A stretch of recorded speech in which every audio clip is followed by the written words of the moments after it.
J'ai lu ce roman quand j'ai pris connaissance d'une anecdote concernant des déportés en Sibérie pendant l'époque stalinienne. Ils glissaient hors de leur convoi des lettres à la destination de aller savoir qui, de ceux qui pourraient les ramasser.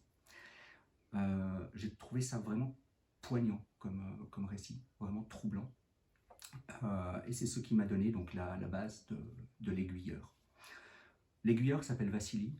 Il vit dans une Sibérie dystopique ou uchronique. En tout cas, ce n'est pas notre Sibérie, à un moment indéterminé de l'histoire. Je n'ai pas voulu situer réellement les choses.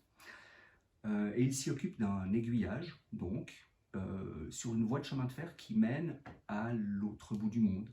Il ne sait pas vraiment où, et d'ailleurs, il ne voit quasiment jamais de train passer.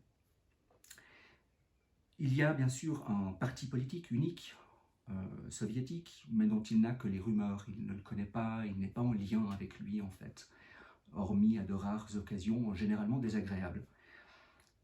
Il a eu dans sa jeunesse un amour lors de son service obligatoire, quand il est allé à la ville, et depuis, ma foi, il se nourrit de ses souvenirs. Il habite seul dans une vieille maison qui était tenue par ses parents, par toutes les générations d'avant. Et depuis, il est seul, là-bas, au milieu des arbres. Lors d'un de ses voyages aux voix pour les entretenir, il va trouver un paquet de lettres.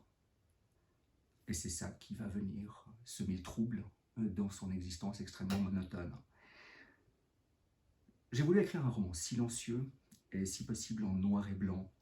Je voulais ainsi retranscrire la solitude de la manière la plus poignante possible. Du coup, la musique, j'ai voulu la mettre dans les mots, dans le texte. J'ai voulu vraiment nourrir le lecteur de cette solitude, de cette espèce d'absence de bruit qui, à force d'absence, devient une présence.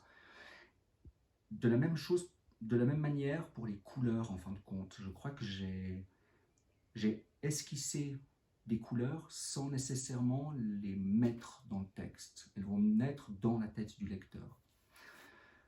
Je n'ai pas voulu être explicite dans ce roman, je n'ai pas voulu dire les choses, je pense que j'ai plutôt voulu nourrir les impressions du lecteur, plutôt lui donner vraiment par petites touches, ainsi, une sorte de sensibilité sur le personnage, sur le lieu, sur la solitude. D'ailleurs, pour ce faire, je me suis dit que ce serait intéressant de mettre le narrateur et le lecteur en relation. Et du coup, le lecteur est invité à être le témoin privilégié de Vassili.